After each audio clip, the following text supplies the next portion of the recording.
Take our lead, let's help you make your mark. Our goal is your satisfaction. Let us show you the way. Instead of simply double-tapping the home button and holding it near the sensor, you'll now double-tap the side of the iPhone X. Look at the phone so Face ID can recognize you. Then hold the device near the sensor. So, yes, your phone will have to recognize your face before you pay for anything. This is the future.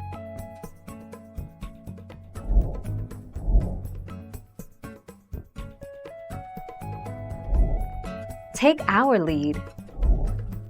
If you are really missing the home button, note that it's possible to get the 12, 11 and X series iPhones to display an on-screen home button. This is activated via the Accessibility section of the Settings app. Go to Settings, Accessibility, Touch, then turn on Assistive Touch.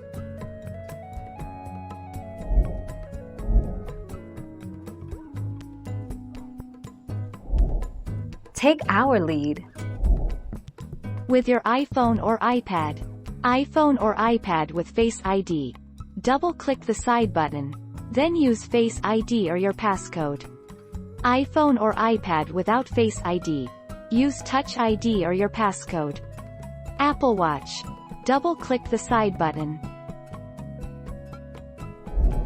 Thank you for watching. Please subscribe and hit the bell notification.